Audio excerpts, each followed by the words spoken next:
Thanks for being so patient. It's all right. I'm getting quite good at it now. I can imagine. How are you? Yeah, much better now I've heard about the match, obviously. So what do we do now? When do we bring Sarah in? Okay. We did very well to find a match so quickly.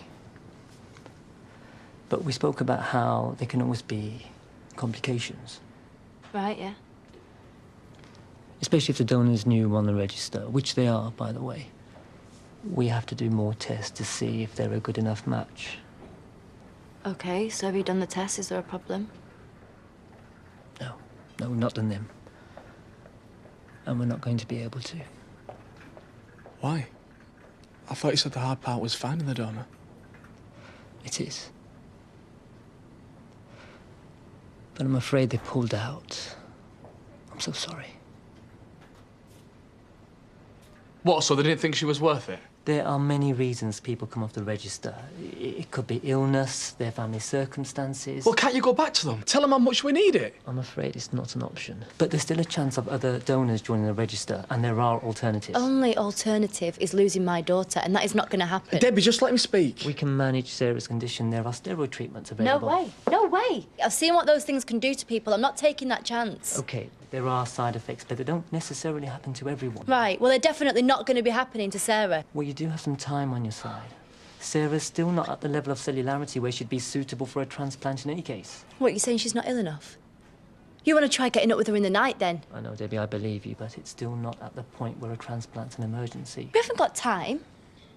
You said yourself she could take a turn for the worse at any minute. Yes, but until that happens, we carry on searching for a match. No!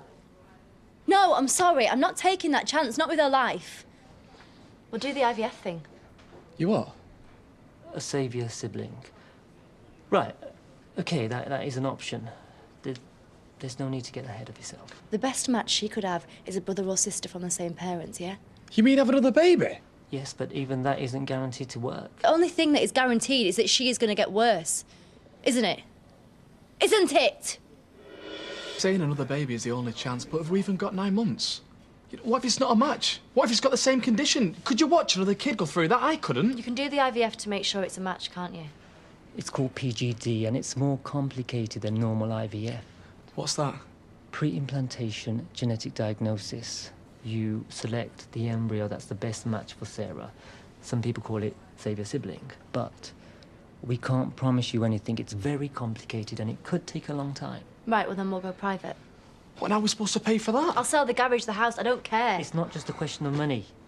You need special approval for this type of treatment. What, so now you're saying that I need permission to have a baby? If you're not a couple and you want to go ahead, you have to prove that the new baby is going to grow up in a happy, stable home. Hold on. We are a couple. Debbie, let's just go home and talk about this. Sorry, what about your partner? The one I met? Yeah, well, you know, the last few months have been a bit of a wake-up call. Makes you realise what's important and who you can really trust. And what are your thoughts? Sarah's our main priority for both of us. Unless you're both absolutely signed up to this, it's not just the clinic you'll have to convince. Well, we will.